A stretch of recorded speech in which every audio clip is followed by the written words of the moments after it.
All right, everybody. My name's Cody Anderson. I am the Place One City Council member, but also Mayor Pro Tem. We're here to kind of just maybe start a series of videos to help out with addressing some public concern on different things, and just keep you guys up to date in a format that is, everybody can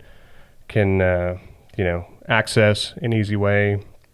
I know a lot of people can't make it to meetings and stuff like that, but you'll hear it directly from our mouths through these videos, hopefully, and maybe shed some light on some stuff. But I do have the mayor and the city administrator here. We're going to go ahead and try and tackle some of the issues, starting off with the special event issues that have been brought up, and just kind of go from there. So, Mayor, if you want to take over. Thanks, Cody. Yes, we have seen some of the community engagement over some of the policies in town, and one of the questions brought up was, are these, brand new policies? And this one, and specifically regarding special events, is not really brand new. It was passed in June of 2020 under previous administrations, and it was during COVID, so it really wasn't fully enforced. But Chance, can you elaborate on what the purpose of policies like this are for? Certainly.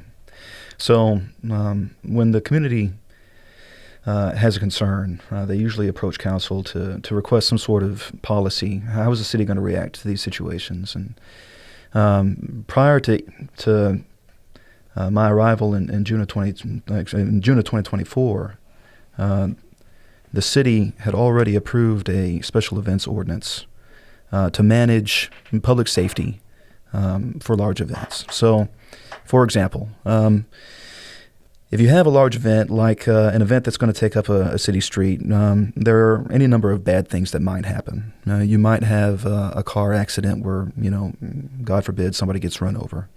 Or you might have somebody come in intoxicated and start a fight.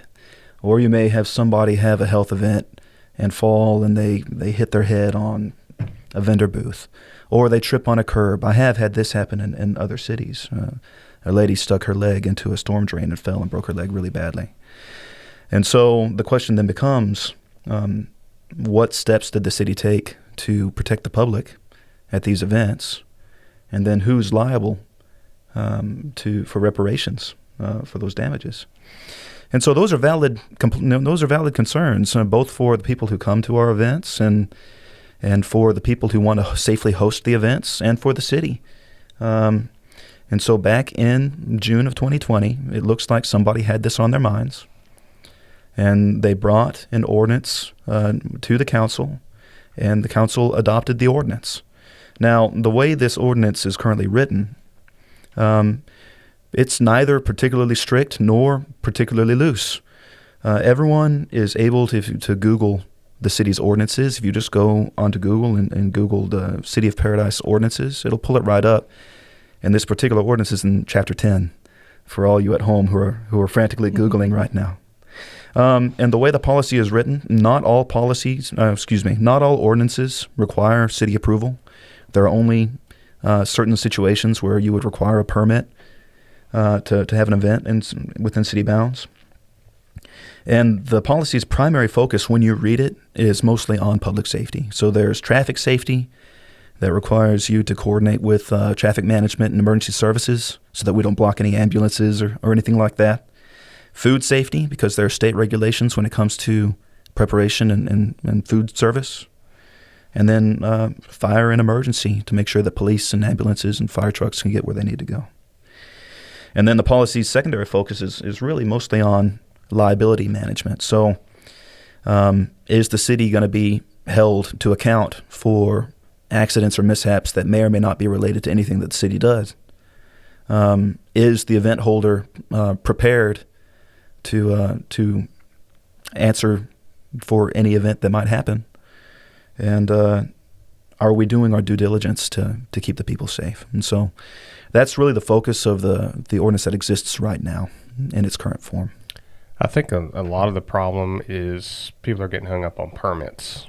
Mm-hmm. And they hear the word permit or permit application. Yeah. And it has a negative connotation. Right. So how do we touch on that with this, special events ordinance? What kind of permits are there? Why are they there? What does The requirements in the application for this are really just a good way to communicate with the city how the event is being run, where everything is going to be, what necessary traffic control needs to be. It's a form of communication so that we can also get it vetted for safety to see our emergency vehicle is going to be able to come in if need be, things like that. So it's really any permit application for anything is a mode of communication to let us know what you are doing, and then we then know what our due diligence and responsibilities is in response.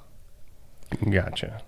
And I think also it's important for everyone to know that the city doesn't like permits any more than the public does, because it's an administrative burden on our staff. Yeah. And so the question becomes, what is the policy that's actually written on paper? And so the ordinance that was approved back in 2020 says that 90 days in advance of an event, the event organizers have to submit a permit to the city.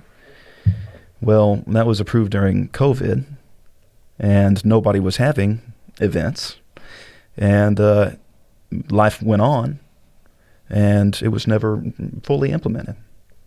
And so when I came in the summer of 2024, I didn't have previous knowledge of the traditional events within Paradise, like the Main Street Festival and the Christmas in Paradise and the Trunk or Treat, and all the good things that the community is doing.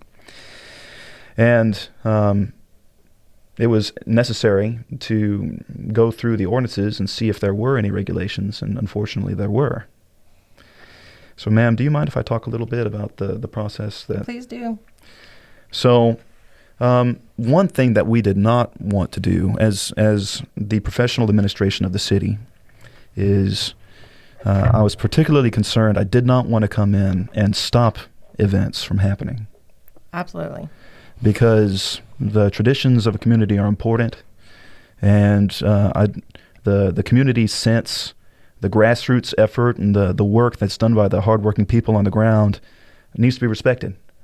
And so that put us in a dilemma, because we had these good events that have been going on. I think this year was the 19th annual Main Street Festival. I believe so. Excellent. But we're already in violation of the ordinance if we're not applying 90 days in advance. And so I discussed this with the mayor, and what we determined to try to do was say, okay, ever since 2020 has basically been a mulligan. 2024, we're not going to stop anybody from doing the events that they've traditionally been doing. We're not going to come in and swing our stick and say, no, you didn't, 45 days ahead of the event, say, no, you got to apply 90 days before the event. That would just be a pretty rotten thing to do. Yeah. And so what I decided instead was, how are we going to meet the spirit of the ordinance without necessarily meeting the letter of the ordinance? And so we already said the policy's primary focus is public safety, and the policy's secondary focus is liability management. How can we protect public safety and manage liability without stopping any of the events? And so what I did with the mayor's approval was go ahead and I met with the event managers for the Main Street Festival, for the Christmas in Paradise, for the Trunk or Treat. And I communicated to them, and the homecoming parade as well, because the school district has worked with us very, very well for this process. And said to them, look, first off, very first thing I want to communicate, we are not stopping anybody from having their event.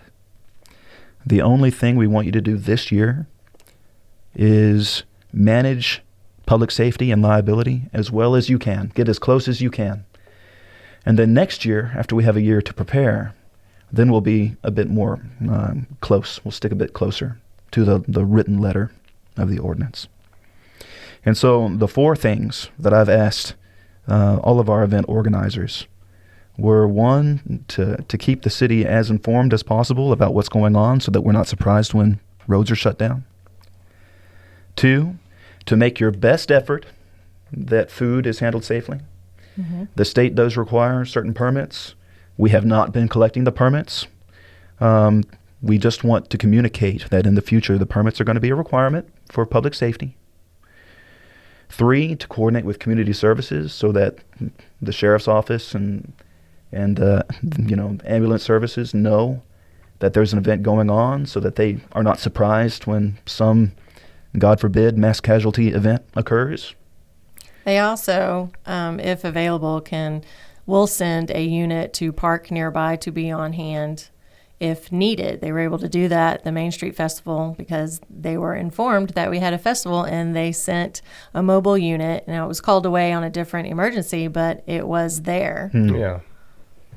Yeah. And then the fourth one is to manage the liability through insurance, and that includes indemnifying the city, because the citizens would be pretty upset if we had to use taxpayer money to resolve a legal issue that we should have protected ourselves from. And to possess your own insurance so that if somebody does get hurt, that there's some way for them to be compensated. And that's protection for the entity that's putting on the event. Yeah, I mean, you're going to be happy you have insurance if something does happen, because otherwise you're going to be getting sued. Absolutely. So. And so we want to be sure that all parties involved have some sort of, security and protection against that. And one thing I also want to make very clear is that there is no permit application fee for this. None of the event organizers coming to do these events that everybody Paradise loves so much, and that we love that they're here. They are homegrown events, and they provide a great sense of community, and no one is being charged any fees to do any of these. We really just want to open lines of communication and be sure that we're handling safety and liability. Yeah, just like Chance said, that's kind of the main focus, safety and liability. I will point out one thing that I saw somebody, and I think that's what started all this, was the Kona Ice needed what's the story on that for a single day permit? I mean, anyone who operates a mobile food vendor or truck or any sort generally is required to get a permit to operate within the city limits. We are not alone in that. Right. It is a permit that's good for 6 months. They can come in and set up wherever in the city that they have permission to and operate and sell it. So that one permit is good for 6 months. It's not just a single event permit, but all the mobile food trucks in town have them. Yeah. I know Decatur's the same way. They got food trucks that'll set up at and it soccer varies games from and city stuff, to city. so. Some permits are good for 6 months. Some permits are a year. Some are $500 for a year. Some are, Yeah. $75. We're just trying to find that happy medium. We want them to be able to come in into the city. Everybody loves a good food truck. Yeah, absolutely. Yeah. So basically, hopefully that addresses some of this, and we encourage the public to reach out, come be involved, come to the city meetings. There's an opportunity during the meetings where the public can speak. You just need to sign a little card and let them know, just stating that you want to speak, and you'll get an opportunity. If there's something that you want changed, it just needs to get on the agenda, and the way to do that is just reach out to the city, reach out to the mayor, reach out to me. We all have email addresses.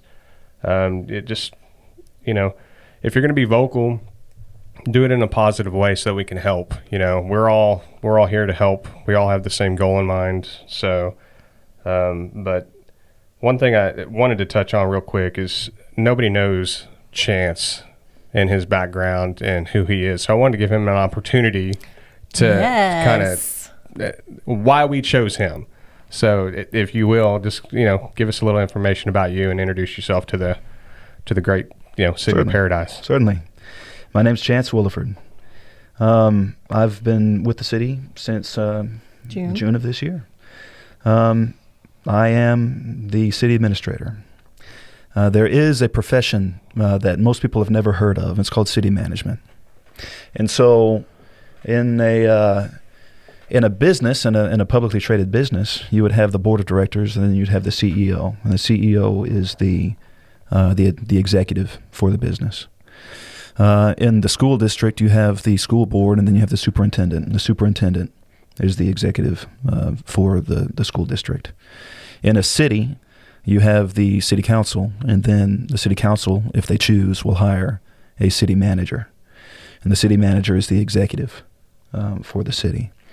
I'm the city administrator here because the city of Paradise has not yet reached the 5,000 population cap in order to transition Right. to being a chartered city. A home rule city is what they call it. I was born in Abilene, but to a military family, so I moved around all my life growing up. I graduated high school out of North Carolina and then came back to Texas to go to Texas A&M. Whoop. Yeah. When I graduated in 2013, I joined the Marine Corps as an officer, spent 7 years in the Marines. Separated as a captain in 2020. My wife told me, hey, that's enough. I need to spend more time with my wife and my kids. So I got out of the Marines and came back to Texas and came back to Dallas-Fort Worth and went to UNT to get my master's degree in public administration. A CEO in the corporate world will get a MBA, a Master of Business Administration. Someone who wants to be a municipal or a public executive will get an MPA. It's a Master of Public Administration. So that's the degree that I got. Took my I guess federal experience to the town of Northlake, where I spent about 4 years. Ended up with them as their director of administrative services, in charge of HR, IT, marketing, and council staff relations. Agenda management.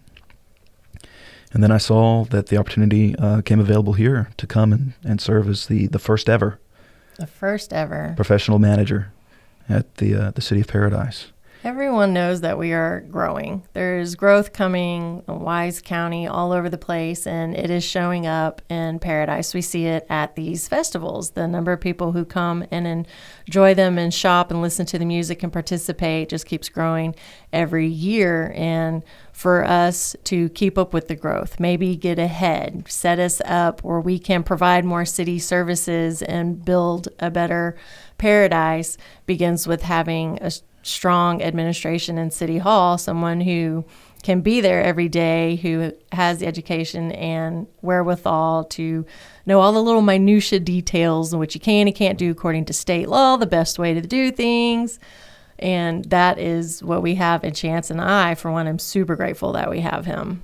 Yeah, and he's taken a load off his shoulders too with all the other stuff, and Absolutely. actually, he's got more time to do it, and we're getting it done to the T. We are getting a lot done. Yeah. A lot of it is behind the scenes, but the fruit will be shown in the future when you start seeing, new parks and better streets and, Yeah, there's lots of stuff's in the works. maybe even a sewer system Yeah. and economic development, more restaurants, all of that. It's hard you don't see it now. We see it in our minds of what it can be, and we're working hard, and Chance is working super hard to get us set up where we can make that come true. Yeah, there's a term in the IT industry is you set yourself up to be proactive instead of reactive. Exactly. And I feel like with the group of people that are in that office now, we're definitely hitting that proactive.